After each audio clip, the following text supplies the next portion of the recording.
दोस्तों आप सभी का बहुत बहुत स्वागत है आपके अपने चैनल डॉक्टर विवेक एकेडमी पर। मैं हूं आपका अपना एजुकेटर, आपका अपना दोस्त डॉक्टर विवेक। दोस्तों आपने प्रीवियस क्लास में कोरिलेशन के बेसिक्स को डिस्कस मैंने किया और आप उसको बहुत अच्छी तरीके से समझे होंगे। आज की क्लास में हम probable error, standard error, coefficient of determination, non determination और स्पीयरमैन का कोरिलेशन हम आपसे डिस्कस करेंगे। तो आप पूरी क्लास में हमारे साथ बने रहिए। क्लास आपके एग्जामिनेशन के पॉइंट से बेहद इंपॉर्टेंट साबित होगी। तो बिना देर किए हुए हम अपनी क्लास को स्टार्ट करते हैं।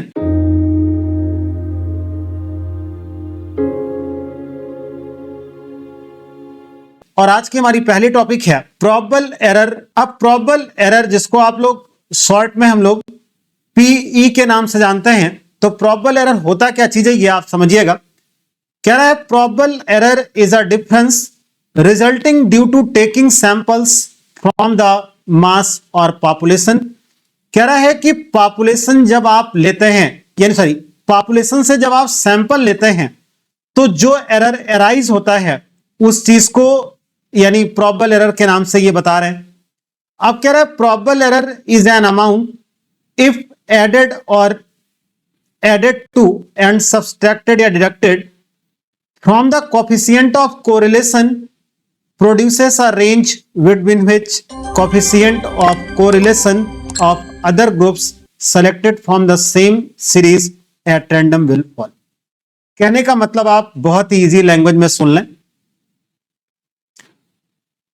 प्रोबेबल एरर एक ऐसे रेंज को बताने का काम करता है जब आप आर में उस वैल्यू को प्लस और माइनस करते हैं तो वो इस बात को बताता है कि जैसे मान लीजिए, इस तरह आप समझें, ये मान लीजिए आपका जो है पॉपुलेशन है या आपका यूनिवर्स है।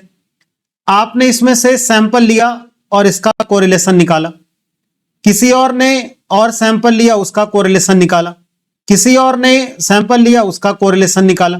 मतलब इसी यूनिवर्स से कई सारे सैंपल लिए गए और उनके कोरिलेशन फाइंड आउट किए गए।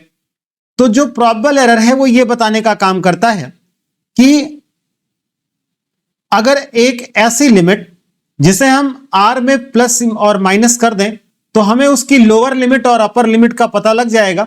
यानी इससे हम ये एस्टिमेट कर पाएंगे कि जो अदर कोरिलेशंस हैं, यानी जो अदर वैल्यू कोरिलेशंस की है, वो कितना चांस है कि वो इसी के बीच में होगा। तो प्रोबेबल एरर का फार्मूला ही पेपर में सीधे पूछता है, इसलिए आपको फार्मूला तो याद रखना ही होगा। 0.6745 into 1 minus R square upon under root N.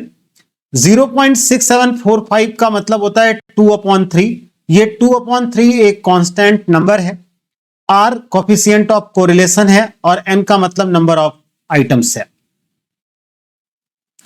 फिर कह रहा रीजन, यहां पर देखिएगा, कह रहा reason for taking the factor 0.6745 is that in a normal distribution 50% of the observations lie in the range mu, यानी ये यूनिवर्स की बात कर रहा है, उसके मीन की, plus 0.6745 standard deviation where mu is the mean and rho is the standard deviation। जो मैंने आपसे कहा, यानी ये 0.6745 ये क्यों लिया गया है, उसका रीजन है क्योंकि नॉर्मल डिस्ट्रीब्यूशन में 50% ऑब्जर्वेशंस जो हैं वो इसी रेंज में आते हैं। फिर कह रहा है, हिंदी इंग्लिश दोनों में दिया है। अब इसका फंक्शंस या यूज क्या है प्रोबेबल एरर का।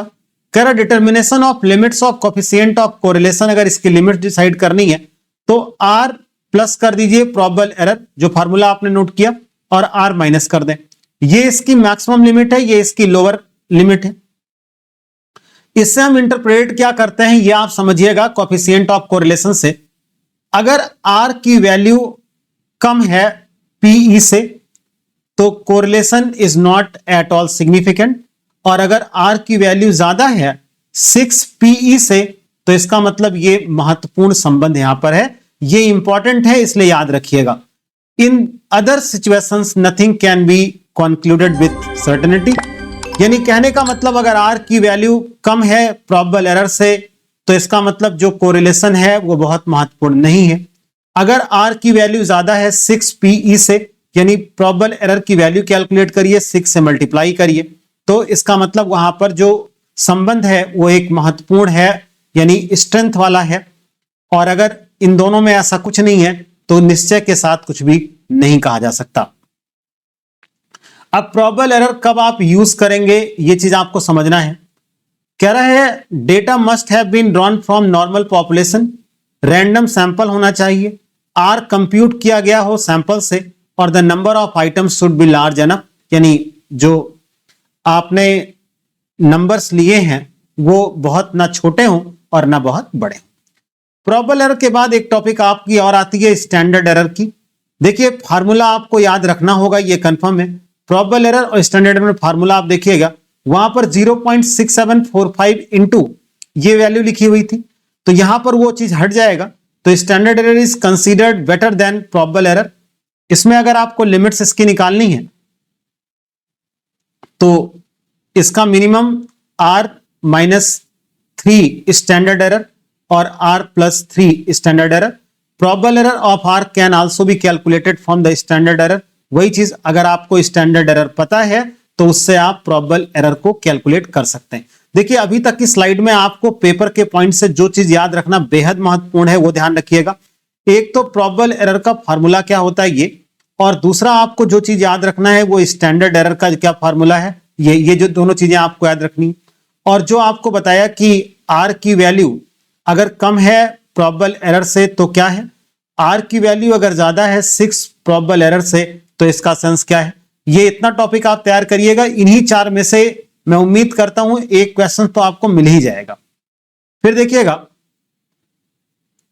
कह रहा है probable error which gives a 50% chance of including a similar coefficient computed from another sample drawn from the same population whereas standard error has a 67.4% chance of covering it.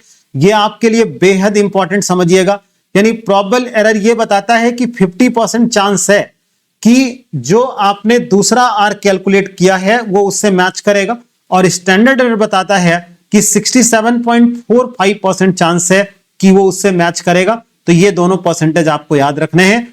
अब देखिए topic important आती है coefficient of determination की, जिसको हम are square से denote करते हैं। ये है क्या चीज, बहुत ध्यान से आप सुन लें। कह रहा this gives the percentage variation in the dependent variable that is accounted for the independent variable, the ratio of explained variation to total variance। ये सारी चीजें इसकी मीनिंग है। फिलहाल अब आप बात को समझिए जो आपके लिए ज्यादा इंपॉर्टेंट है। कोएफिशिएंट ऑफ डिटरमिनेशन जिसको हम आर स्क्वायर से डिनोट करते हैं, इसका मतलब क्या है वो पूरा पिक्चर आपको इस स्लाइड से आर स्क्वायर का पता लग जाएगा। दोनों स्लाइड अगर आप डिटेल में नहीं पढ़ना चाहते तो केवल आप आर स्क्वायर की मीनिंग यहां समझ लें। जैसे मान लीजिए आर का आपका आया 0.8, आप आर स्क्वायर कैलकुलेट करेंगे तो 0.8 इंटू 0.8 ये 0.64 आएगा। 0.64 को आप परसेंटेज में कैलकुलेट करेंगे तो 64% आया। इसका मतलब आप यहां पर समझिएगा अगर x और y दो सीरीज है और ये आर स्क्वायर 64 आया यानी 64% आ गया, तो इसका मतलब y सीरीज में जो चेंज आया है उसका 64% चेंज x के कारण है। बहुत ध्यान से सुनिएगा, बहुत ही इंपॉर्टेंट क्लास है। y सीरीज में जो चेंजेस आपको मिल रहा है उसका 64% x के कारण है, और बाकी जो चीज है यानी बाकी जो 36% है वो किसी और कारण से हो सकता है। तो आर स्क्वायर आपको बताता है एक्सप्लेन्ड वेरिएंस के बारे में, और जब आप 1 से आर स्क्वायर की वैल्यू माइनस करते हैं तो वो आपका अनएक्सप्लेन्ड वेरिएंस के बारे में बताने का काम करता है। फिर आइएगा relationship between R and R square. बहुत ही डिटेल में आप एक बार ऐसा रीड करेंगे ना तो आपको बहुत अच्छा समझ में आएगा। आर इक्वल 0 होगा या आर इक्वल 1 होगा तो आर स्क्वायर भी 0 या 1 ही होगा, क्योंकि 0 का स्क्वायर 0 होता और 1 का स्क्वायर 1 होता। आर स्क्वायर अगर आपका 1 है तो इसका मतलब all variations in series Y are explained. इसका मतलब यह है जैसे एक्स और वाई है, और अगर आपका मान लीजिए आर स्क्वायर 1 आ गया तो इसका मतलब ये आपका 100% है, यानी y में जो भी चेंज है वो केवल और केवल किसके कारण है, x के कारण है। लेकिन अगर आर स्क्वायर आपका 0 है तो इसका मतलब y में जो भी चेंज है वो x के कारण नहीं है, वो किसी और के कारण से हो सकता है। अब x और y में कोई भी वैल्यू आप रख सकते हैं, चाहे प्राइस डिमांड रख लें, प्राइस सप्लाई रख लें, इनकम एक्सपेंडिचर रख लें, जो मन करे वो आप एक्स वाई की वैल्यू को आप फाइंड आउट कर सकते हैं। रेंज ऑफ आर स्क्वायर आपका 0 to 1, 3-4 चीज यहां पर आप शॉर्ट में सुन लें। कोवेरियंस जो आपने प्रीवियस क्लास में पढ़ा, उसकी वैल्यू -∞ से +∞ होती है, पहली चीज। कोरिलेशन की वैल्यू -1 से +1 होती है, और आर स्क्वायर की वैल्यू 0 to 1 के बीच में होती है। इन तीनों में से क्वेश्चंस आपके पेपर में अक्सर बनते हैं, इसलिए इसको आप याद रखिएगा। Coefficient of correlation indicates the direction. Direction का मतलब पॉजिटिव या निगेटिव यानी धनात्मक और ऋणात्मक बताता है, जबकि आर स्क्वायर जो है वो स्ट्रेंथ बताता है। फिर आता है कोएफिशिएंट ऑफ नॉन डिटर्मिनेशन। 1 से आर स्क्वायर को माइनस कर दें, इनको नॉन डिटर्मिनेशन में आपका आएगा। इन सब पर हमने एमसीक्यूज को इंक्लूड किया है। जब आप एमसीक्यूज की क्लास को देखेंगे ना, तो आपको लगेगा इन सारे से बेस क्वेश्चंस बनाए गए हैं। कोएफिशिएंट ऑफ एलिनेशन एक पॉइंट और आता है, the square root of coefficient of non determination. मतलब जो नॉन डिटर्मिनेशन का वैल्यू है उसका आप स्क्वायर कर दें, उसे हम कोएफिशिएंट ऑफ एलिनेशन के नाम से जानते हैं। एक लास्ट टॉपिक हमारी इस पर आती है, Spearman rank difference method of correlation. देखिए, आपने अभी तक कार्ल पियर्सन के बारे में सारी चीजों को पढ़ा, जो एक मैथमेटिकल ऑपरेशंस आप कह सकते हैं। अब बात यह आती है कि अगर आपका डेटा वो क्वालिटेटिव नेचर का है, तो ऐसी सिचुएशन में हम कैसे कोरिलेशन को फाइंड करेंगे? तो उसमें फिर नाम आता है स्पीयरमैन का। इनका पूरा नाम चार्ल्स एडवर्ड स्पीयरमैन था। ये एक ब्रिटिश साइकोलॉजिस्ट थे, और ये कॉन्सेप्ट उन्होंने दिया था 1904 में। This method of finding correlation is used where qualitative data are given. हमने आपसे पहले भी कहा, जहां पर गुणात्मक जो है समंक दिए होंगे वहां पर इसका यूज किया जाएगा। जैसे सुंदरता, सुंदरता को आप परसेंटेज में या वैल्यूज में नहीं कह सकते। हाँ, आप ये कह सकते हैं रैंक के अकॉर्डिंग कह सकते हैं, कौन ज्यादा सुंदर है कौन कम सुंदर है। ऑनेस्ट होना, ये आप नंबर्स में नहीं कह सकते, यानी इसको आपको अगर नंबर देना है तो आप उसको रैंक के अकॉर्डिंग आप दे सकते हैं। तो ये क्वालिटेटिव डेटा है। कह रहा डेटा आर इरेगुलर और extreme items are inaccurate because rank correlation is not based on the assumption of normality of data. मतलब नॉर्मलिटी ऑफ डेटा यानी जो आपका वेल शेप्ड बनता है, ये तो मैंने भी क्लास में मैंने नहीं पढ़ाया, बट अगर आपने जाहिर सी बात है पहले पढ़ा होगा, तो ये इस बेस पर जो बेस है वो आपका कार्ल पियर्सन का है। स्पीयरमैन ऐसी किसी भी चीज को नहीं कहते। कह रहा this method is applicable only to individual observation rather than the frequency distribution. मतलब ये इंडिविजुअल ऑब्जर्वेशंस पर ही डिपेंड करेगा। और under this method original values are not taken into account, therefore the result obtained is only approximate. कहने का मतलब यहां पर हम लोग रैंक का यूज करते हैं, और रैंक के यूज करने के नाते ही जो स्पीयरमैन का रैंक कोरिलेशन है वो आपका एक एस्टिमेटेड वैल्यू देता है, एक्चुअल वैल्यू इसका आंसर में नहीं देता। इसका फार्मूला आप याद रखें, इंपॉर्टेंट है इस चीज का फार्मूला। अगर रैंक रिपीट नहीं है तो 1 minus sigma D square upon N, N square minus 1। यहां पर डी जो वर्ड आपको दिया है, डी का मतलब डिफरेंस होता है, यानी रैंक 1 और रैंक 2 का जो आप डिफरेंस करेंगे उसको डी से, फिर उसी का स्क्वायर हो जाता है। और अगर रैंक रिपीटेड है तो उसमें देखिएगा ये प्लस किया जाता है। एमसीक्यूज में इस पर बेस्ड क्वेश्चंस आपको मिलेगा। 1/12 ये करेक्शन फैक्टर होता है, तो ये करेक्शन फैक्टर ऐड होते हैं, ये आप याद रखेंगे। दूसरी चीज यहां पर इस पॉइंट को आप समझ लें, जो स्पीयरमैन का मेथड है, कह रहा है it is only method adopted in case of competition, interview और कंटेंट्स।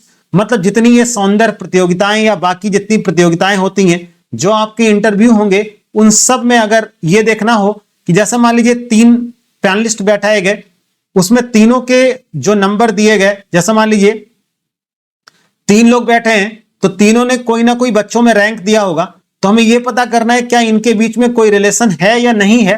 तो इसके लिए स्पीयरमैन का ही यूज हो सकता है, क्योंकि जहां पर चीजें नंबर्स में नहीं होती वहां पर हम लोग जो है रैंक कोरिलेशन का यूज करते हैं।